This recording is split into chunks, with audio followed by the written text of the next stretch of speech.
The roar of the crowd, the snap of the ball, but something's missing. That fullback lead block that once split linebackers in half, gone. The shutdown corner shadowing a receiver and man all day, disappearing. The downhill thumper at middle linebacker, a relic of the past. Football isn't just changing, it's erasing its history, one position at a time. And the NFL isn't waiting for anyone to catch up. There's a silent extinction happening on NFL fields. No memorials, no highlight reels, no goodbye tours, just roles, fading. The sport that once relied on Warhammer fullbacks and 250-pound sideline-to-sideline linebackers is now powered by mismatches, spacing, and speed. Schemes have evolved, athletes have evolved, but most shockingly, the value of specific positions has collapsed. This is the story of 5 NFL roles that are either already irrelevant or heading that way fast. We'll explore how they rose, why they fell, and what their demise tells us about where the game is going. If you love forgotten legends, lost positions, and the untold history of the NFL, you're in the right place. Subscribe so you don't miss the next one. Let's start with what once was. 1. The fullback. From warhorse to ghost, the fullback was once the heartbeat of the offense. Names like Larry Csonka, Daryl Johnston, and Lorenzo Neal were household names. They weren't flashy, but they were indispensable. For decades, the fullback was the unsung hero, leading the way for 1,500-yard rushers and protecting QBs on blitz pickups. They were the bruisers, the tone setters, the chess pieces for run-heavy schemes. In college football, the I formation ruled. In the NFL, teams like the Ravens and early 2000s Steelers relied on fullbacks to control the trenches and play man ball. 2. The traditional nose tackle, the wall in the middle. Vince Wilfork, Casey Hampton, Ted Washington. These men were immovable objects, anchoring 3-4 defenses and demanding double teams on every snap. Their job was simple: eat blocks, plug gaps, let the linebackers roam free. Nose tackles didn't light up the stat sheet, but they were the quiet machinery behind dominant defenses. In college, every top defense had a space eater in the middle. It was a rite of passage. If you didn't have a big man in the middle, you weren't serious. 3. The thumper linebacker, the human sledgehammer. Think of guys like Brian Urlacher, Ray Lewis, or Patrick Willis in their primes. These were not cover linebackers or hybrid safeties. They were seek and destroy missiles who patrolled the middle of the field with bad intentions. They brought the boom. Every crossing route came with a price. Every running back learned to brace for contact or pay. College programs recruited Mike linebackers who could command a defense, hit like a freight train, and thrive in close quarters. Being a middle linebacker was a badge of honor, a battlefield post. 4. The blocking tight end, the 6th lineman. Once upon a time, a tight end's primary job wasn't to catch 70 passes a year. It was to move bodies. Think of Kyle Brady, Ben Coates, or even early Jason Witten. Guys who could combo block on zone schemes and still leak out for a key third down conversion. They were extensions of the O-line, playing with controlled violence and precise footwork. Their importance? Understated but crucial, especially in run-first offenses. 5. The man coverage cornerback, the lone island. There was a time when every elite defense needed a shutdown corner, a true island defender. Darrelle Revis, Champ Bailey, Richard Sherman, Deion Sanders. These guys weren't just cover men, they were erasers, eliminating wide receiver ones from the game plan. Schemes like cover zero or straight man press demanded corners who could play with swagger and technique. You couldn't run exotic blitzes without trusting your corners to hold up solo. In college, NFL scouts salivated over man coverage ability. Zone was fine, but man was the gold standard. Then, the league changed. The death of the fullback, sacrificed for space. The spread offense killed the fullback, and it happened fast. As teams started favoring 11 personnel, 1 running back, 1 tight end, 3 wide receivers, the fullback became a luxury teams couldn't afford. Why keep a lead blocker when you can split him out wide, force a defense to match up, and open running lanes through alignment? Kyle Juszczyk is practically the last of his kind, a unicorn in San Francisco. Even he isn't used traditionally. He's a hybrid H-back, slot option, motion piece. College systems stopped producing them. High schools don't even teach the position anymore. The nose tackle gets out-schemed.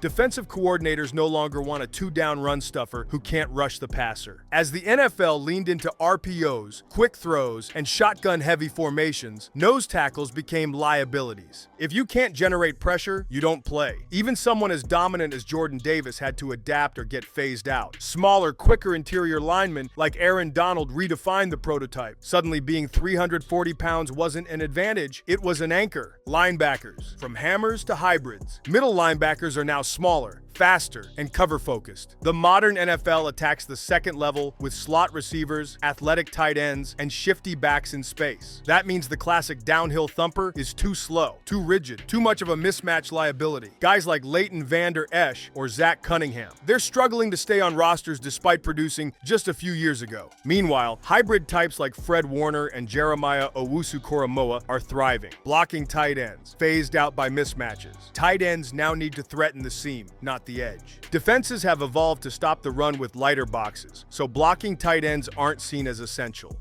If you can't catch passes, you don't make the team. Teams would rather carry an extra wide receiver than a tight end who can't split out wide or motion into the slot. It's why elite blockers like Mercedes Lewis have to fight for roster spots, while raw but athletic receivers with 4.6 speed get drafted in round 3. Shut down corners in a zone league. NFL defenses are running more zone than ever. Cover 4, cover 6, quarters match, all designed to contain explosive plays, not erase one receiver. Why? Because quarterbacks get the ball out fast. Because rules protect receivers from physical play. And because offenses don't rely on a wide receiver one anymore, they scheme mismatches across the board. In short, you don't need a Revis Island if the offense isn't targeting one island anymore. Shut down cornerbacks, they're getting drafted, but used differently. They're now zone processors, not man artists. So what happens when entire positions become obsolete? The answer, adaptation. Fullbacks become motion weapons. Today's version of a fullback isn't a battering ram. It's a Swiss Army knife, motioning across formations, catching swing passes, and even running jet sweeps. Kyle Juszczyk isn't Mike Allstott. He's more like a backfield version of Deebo Samuel. If you can't play fullback, H-back, slot receiver, and special teams, you simply don't have a job in today's league. Even college teams like Michigan and Georgia rarely feature true fullbacks anymore. That tough guy role is now handled by tight ends in motion or oversized receivers. Nose tackles must now disrupt, not just absorb. Guys like Dexter Lawrence, Jordan Davis, and Kenny Clark are redefining the position, but with a twist. They're not just plugging gaps, they're collapsing pockets. The modern nose tackle must push the pocket on passing downs and hold ground on zone runs. If you can't do both, you're a rotational piece at best. It's why 2 down players are dropping on draft boards. The league doesn't need statues, it needs disruptors. Linebackers turn into safeties. Want to play linebacker now? You'd better be able to run with Travis Kelce or keep up with Christian McCaffrey in space. The NFL's new prototype? Fred Warner, 6 feet 3 inches, 230 pounds, with cornerback hips and defensive tackle instincts. Devin White, Isaiah Simmons, Jack Campbell, all hyper-athletic, positionless defenders who blur the line between strong safety and inside backer. Coaches aren't looking for enforcers anymore.